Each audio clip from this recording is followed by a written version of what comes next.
Well, as we can see, there's some cables in it. We've got a VGA, which is hooking it up to that monitor. Battery. This is the old power connector. We've got the fan, the new cable, which has a lot more cable, and a power supply. And if we turn her on, oh, you just missed it, there were some lights, and she starts up.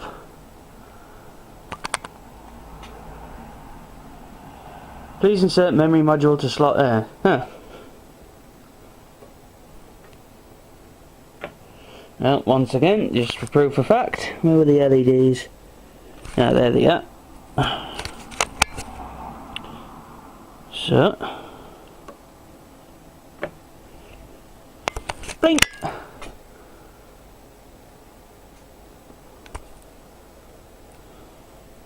Which means the battery will obviously be able to be charged, and the unit can now be rebuilt, and this can be got rid of. So, that's in there. I will power down, power that down, and I'll leave it recording now and continue the rebuild rather than edit it down to two little sections.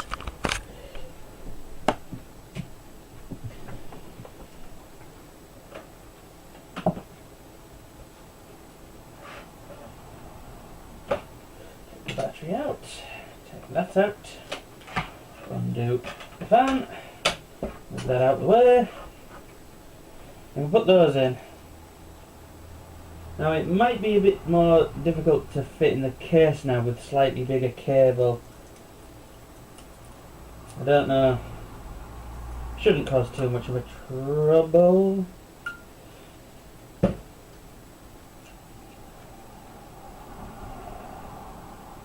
Ultimately, what we're going to do with this laptop, well, it's a dual core unit, it's fair enough. It's got 2 gig of RAM and Pentium running at 1.6, I think, dual core, so it's an E1600 or some such.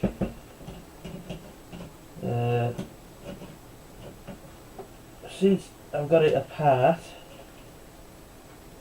I'll actually put some new thermal paste on it before I close it up, since I know she powers up, so that's the main thing, was making sure that it powered up.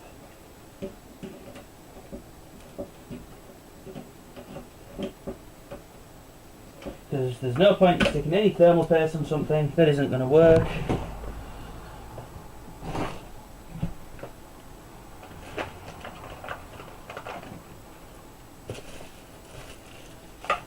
Thermal paste.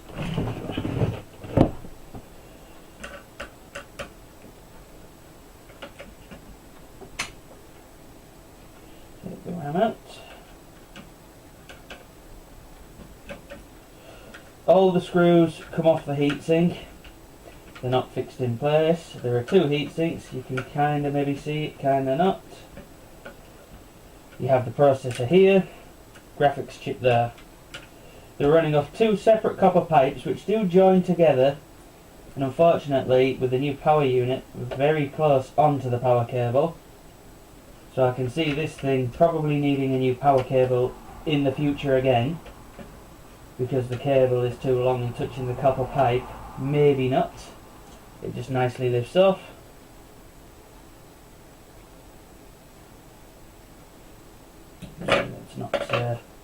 That's not my stuff. Just clean this off.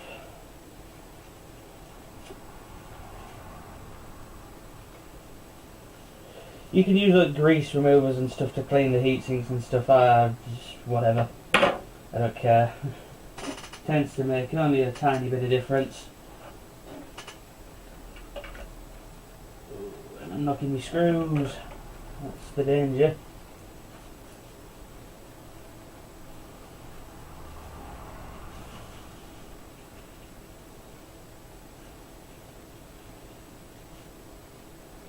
Yep, that's one nice clean chip. It is an 1.6 Intel 2006 copyright.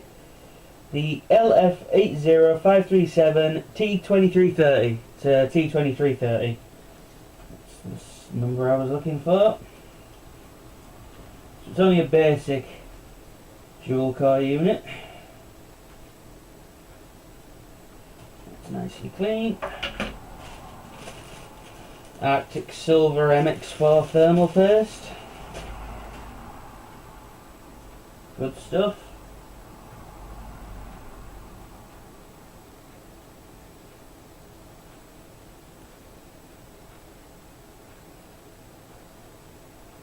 Spill it right onto the bloody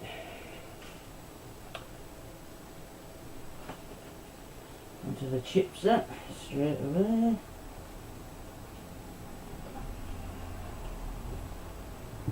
Where is the... Some people use plastic cards and stuff for the moment to spread it. I used to just use my finger raw, but these days I just use a plastic bag. A nice even spread over it.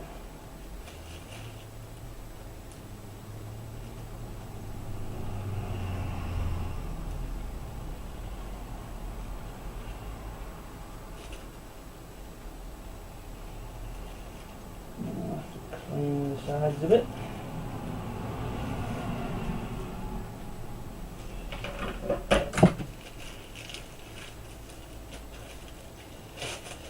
Really, I should get one of those little plastic cards, well, just get like an old credit card and just use that to spread it.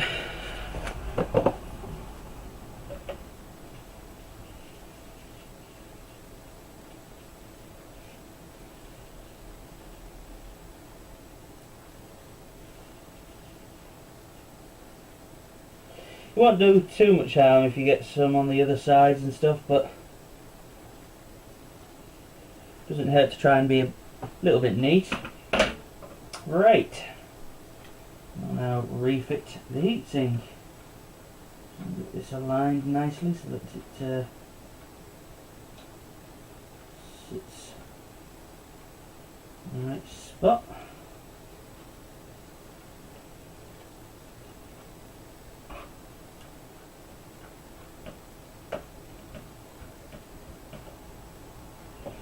The screws are numbered, which is like an order that you can do them in, but as long as you tend to screw them in opposites from each other, so I've done 5, I'll now do 1, and then I'll do 3, 6. No, I won't. Tell you what I'll do, I will do 2 next, then I'll do 6. You don't really have to follow the order, it's just, it helps apply pressure evenly to all the chip for spreading of the thermal paste. As long as you go in opposites, so it's like da da da da da da da da, you're alright. Doesn't ultimately make any odds. Make sure that they're all on nice and tight. Just another quick turn, see if they get any more movement. That should be enough torque. Right. The 3 motherboard screws. Yeah, see, I've forgotten now. What are those for? Ah, yeah, they're the top shield. Right, yep. Back on track. So, we will take our bottom. Nice newly repaired, whoa, standing up too quick, nice newly repaired unit. We will put it the correct way, into the left, drop it down, straight in. Now we will take the 3 motherboard screws.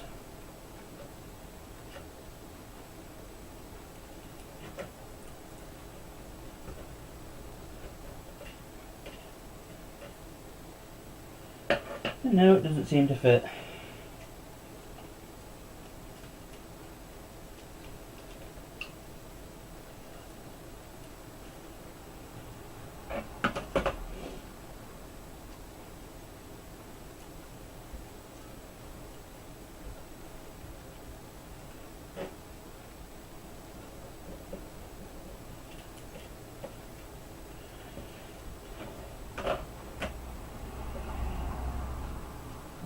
righty then.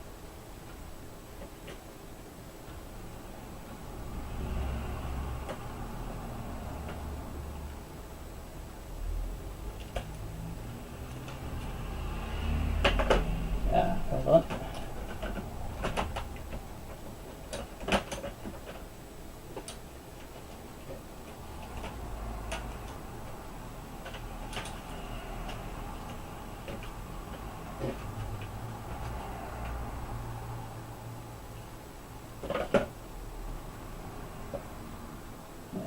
That's it.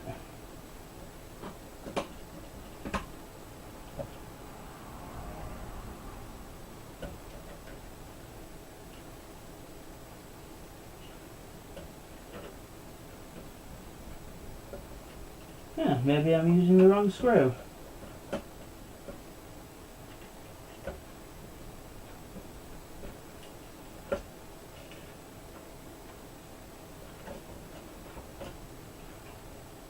Ah, no. Now then, could that be giving me trouble there?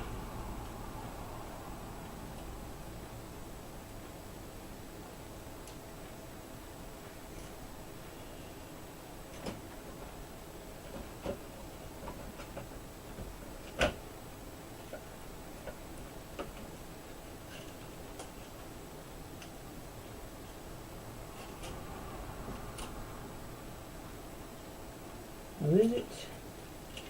Not quite. Not quite sitting level there. Why? Why?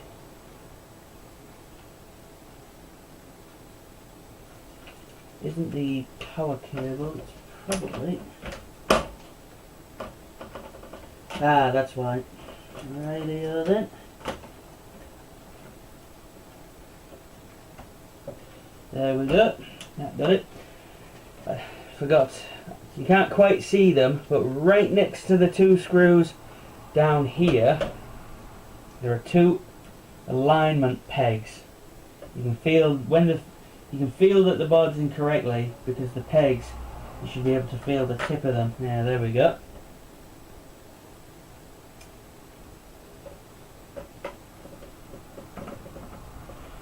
So we will get yon board in whilst it's now here. Feed cables back in place.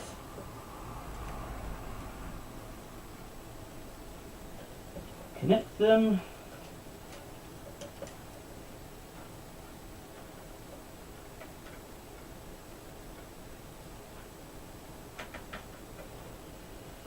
If you have to use your screwdriver to push them in, we will reconnect the wireless switch. Give this a quick check, make sure it's all nice and flush, which it is. That should work.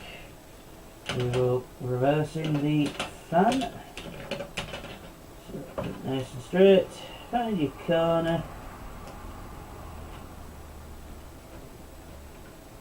And then plug it in. There we go. There is a little black plastic part, like a lip, on the heatsink, and your fan should be above that lip.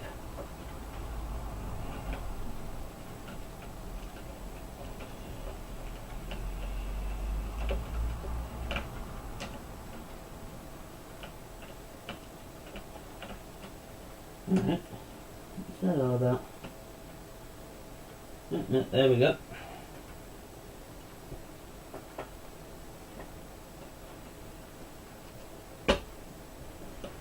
Again, this has a mounting peg, or a mounting point, so it should be flush with that, and then it'll sit in. Screw it in. Now we can return the top. Sort of hinge it on as you do. Push her in place. It should mostly clip in, which it has done straight away. And then put your screws in reverse order. So do the larger screw, the F5 first, then do the F4s.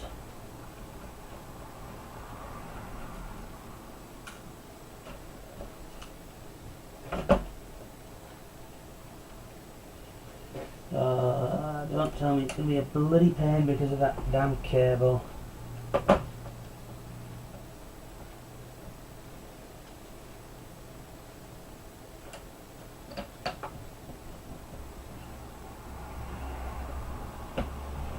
Probably is, you know, so I might have to open this up again. Alright, there we go. Should be an F4 in there. It's any with an F4. The two in the middle here are for your bottom ones for your keyboard. Whilst we're now at it, we will stick this back in because I forget which screw it is exactly that one uses. Or could it be F5? I believe that's the F4 on the bottom in the hard drive there, so that answers that question.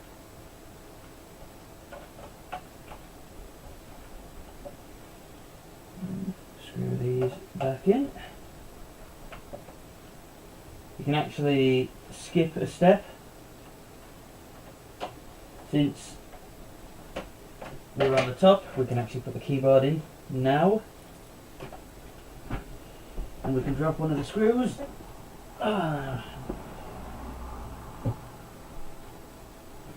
Luckily it landed on a very empty part of the floor. We will re-hook up our mouse connection. That's always a good one once you've rebuilt all the thing and it's not working. You're like, what the hell's that doing that, not doing that for?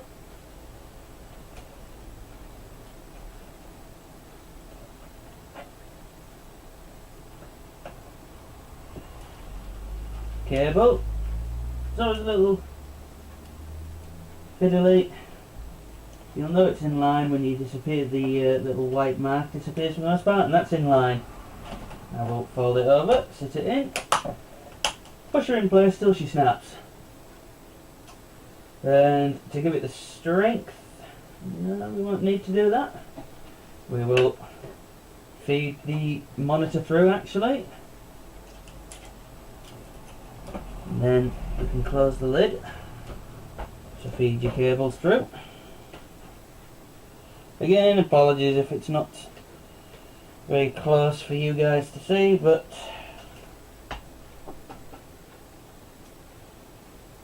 I will have to dig out my larger tripod next time, and then I can be able to sit it somewhere better. Right.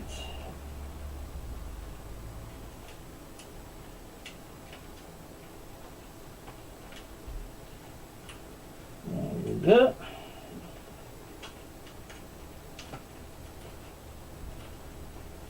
That's all the cables fed through. Put your hinges in place. She'll make a quick snap noise. Close yon lid. You can actually push your hinge clips back in, which should nicely sort of pop to one side and then pop straight in. And again, just saves another step. Turn her upside down, and then just begin the whole process of screwing everything back in. So I'll do the keyboard first, since those two are on their own and I haven't mucked the screws up.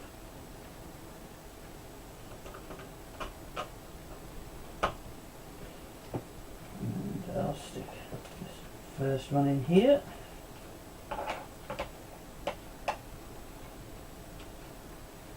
That one. That one. There. It does help if you just put sort of all your screws into where they should go, but not actually screw them in, so that you know your screws are in the right place. One or two it might be worth putting in, like this one in the corner I've done. because it won't sit in nicely. And you could screw in the ones for the monitor hinge.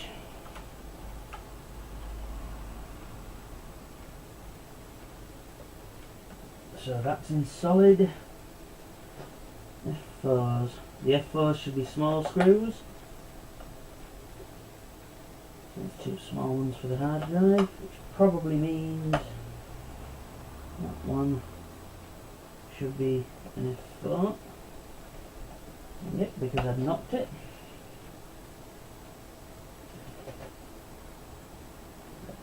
There's an F7.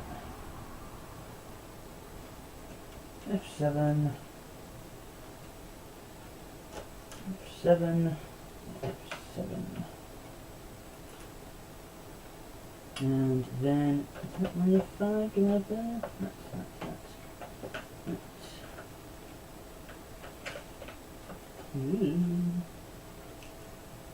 All screws, so that's one. Yep.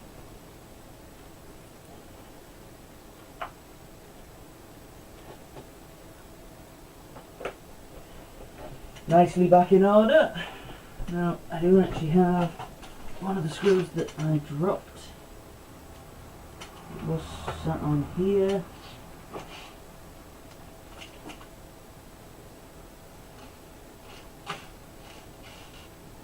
But looking at it, I've probably stuck it in that box of Tic Tacs with screws in it. So actually I'm only missing one screw from mine. I thought it was two, but no, it's just the one. Right.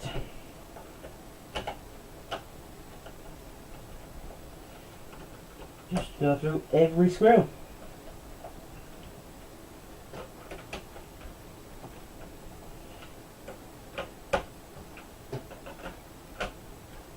That's battery life like.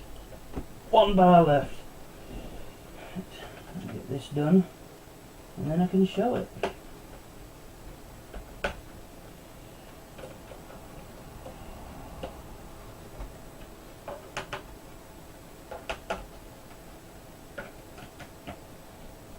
Nice and easy laptop, like I say, to work on. If you had to replace your whole mouse trackpad, that's quite easy. You've got to strip it just to take the whole front casing off, and then that's actually screwed onto the front. Some laptops, quite a few these days, only have 1 or 2 screws and then it's sort of glued in place. It's kind of annoying. But this is still...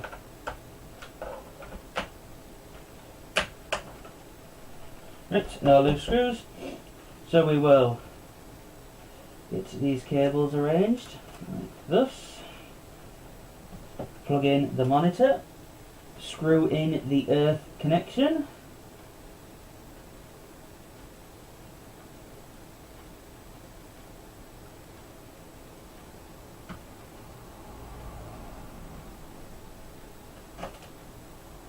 Or we'll drop the screw and then we'll lose it, and so we can't really use it.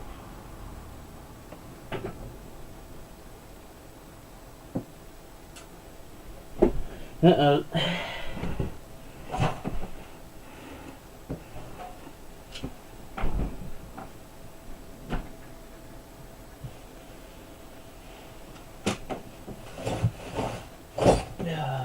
What is it with me and dropping bloody screws? There it is. And they never drop where you think they drop. Oh.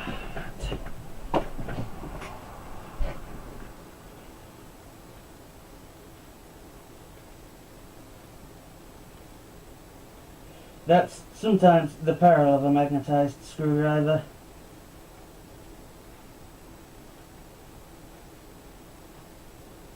Because it will take the damn screw with it when you don't want it to.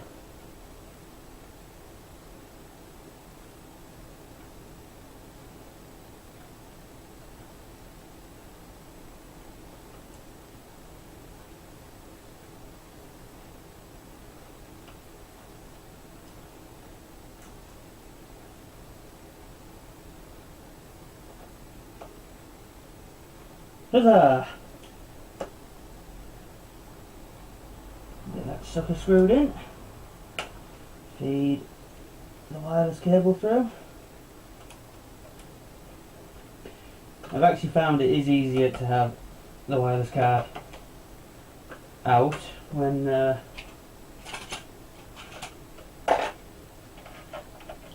putting the cables back in. We'll sit the RAM in since we can.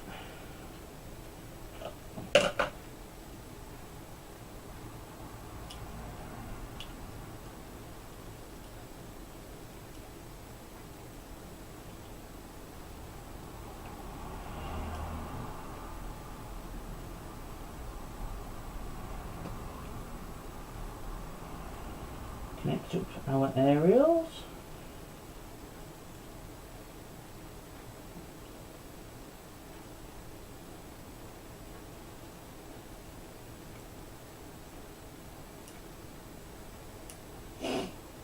And then somehow the cable sort of follow its way around.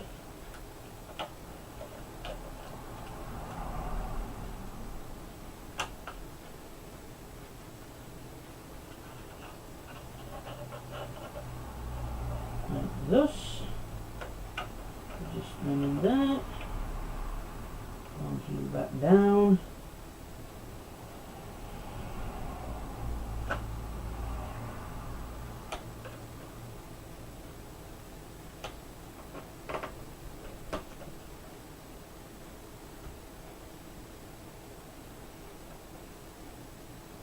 And we have one completed laptop again. So all we need to do now is sit the bits in where they should be, just for now. Put our bottom covers back on.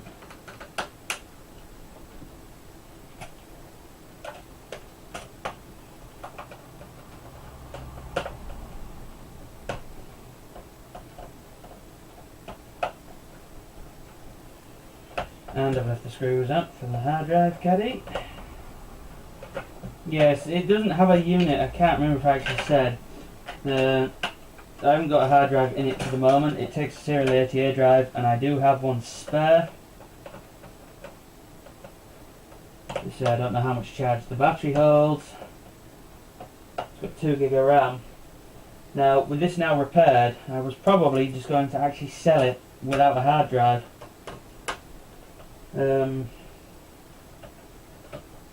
Finished checking out, cleaning it up. I mean, if you notice, I've had to repair the rubber feet on the battery. Let's just show this. If you can kind of see it. The rubber foot is only half. Well, that's because it was missing one on the other side. So, or it was, yes, it was missing one on this side, so I cut it in half to put them both there, so that it was nicely raised. Now if I had a full bit of rubber, obviously I'd have just cut it to size and sat it in both bits, but that's not a problem. I mean, most laptops tend to come without the rubber feet on them anyway. We will plug the battery in, since we can. Put it in the lock position, flip her over, give it some power, plug her in, take the camera off the mount.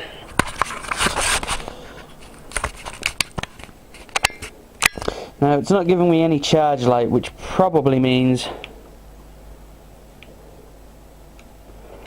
that the battery is not worth working anymore.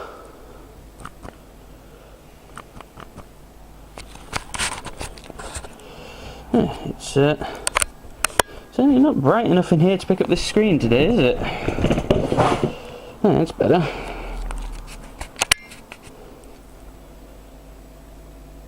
Reboot, select proper boot device. So Control Alt Delete. I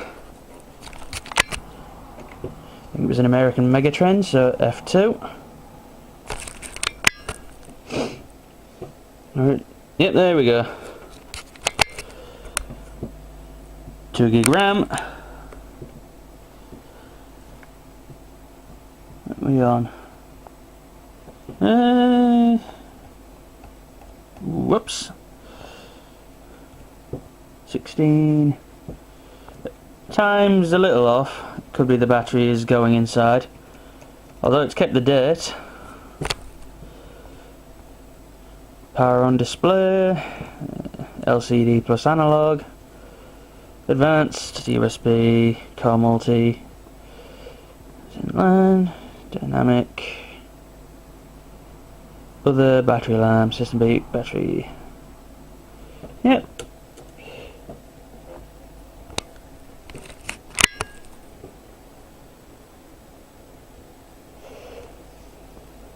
DDR2, 533, CL4 in dual channel mode. Pentium, dual core CPU T2330, 1.6. What I will do, let's get in power, is I will quickly go and get a boot disk.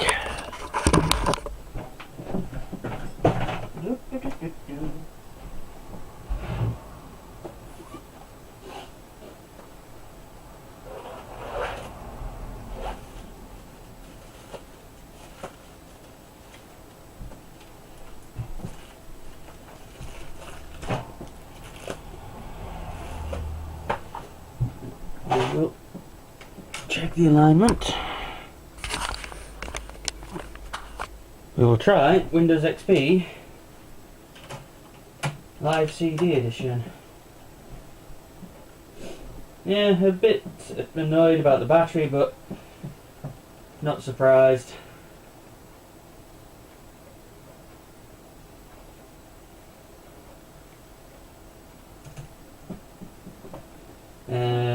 It's been sat with the battery in it for absolutely forever and a day.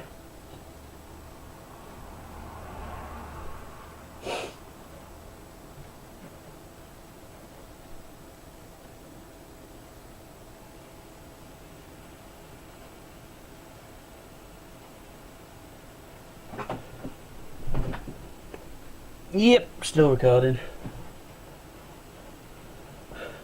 Actually, I just found a way I can look at the screen. There's a mirror right behind it. I can see if the light's still on. So, all in all, not a bad fix to work on, I should say, like I've said multiple times. Quite nice and airy sort of case. There is room, as it so happens, for a larger power cable, so if you end up having to buy a new one that is larger.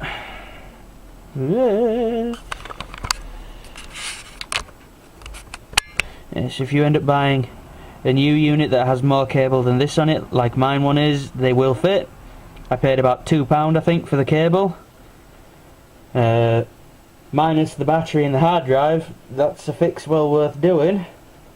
Debatable if I'd make any money off this unit selling it with an install of Windows or anything on there.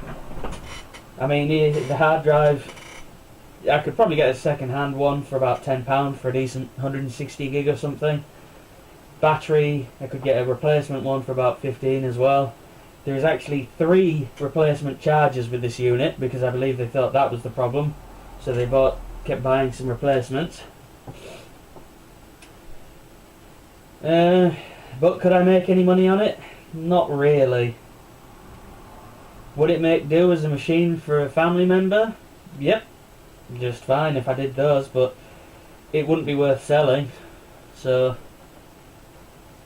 not with the expenditure of the battery and the hard drive. I might see if anybody I know is after a cheap one, maybe for their child or something, and then I'll say, well, it needs a hard drive, needs a battery. If you want to get them, then let me know, and then you can have it for 30 quid.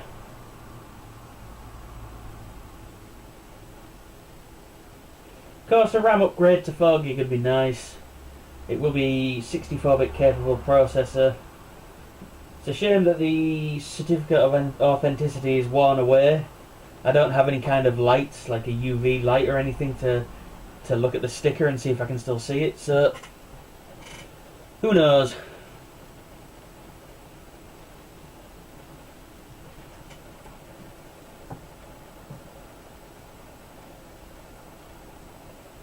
Where's the numlock?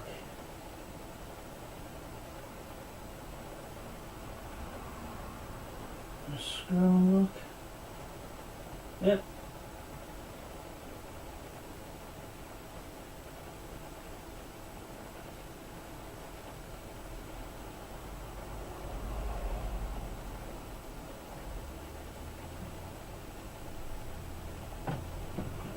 I believe my battery is almost dying.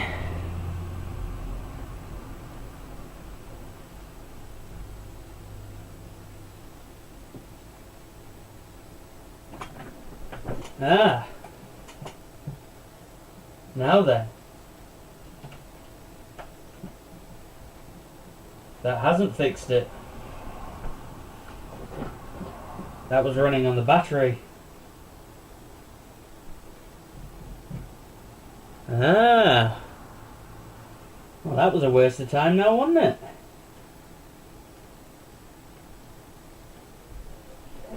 Well, whilst there's still chance, let's have a look and see if it could now be the power box. Hello, Pussycat.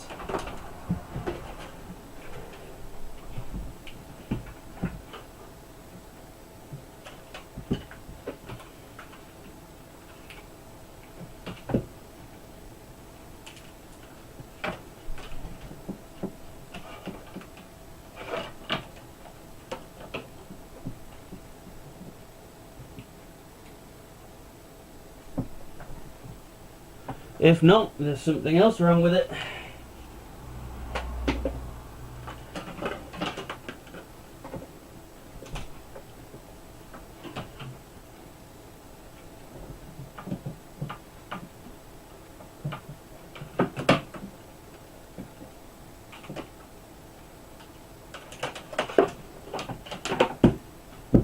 And to be sure that you can't burn off any possible remains of battery power, take that out.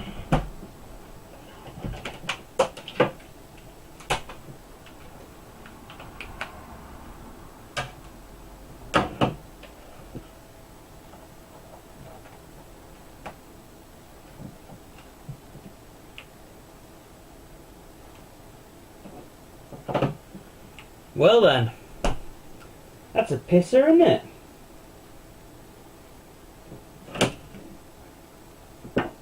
Turns out that it wasn't the power unit after all. Looks like I'm going to have to strip it down again and see.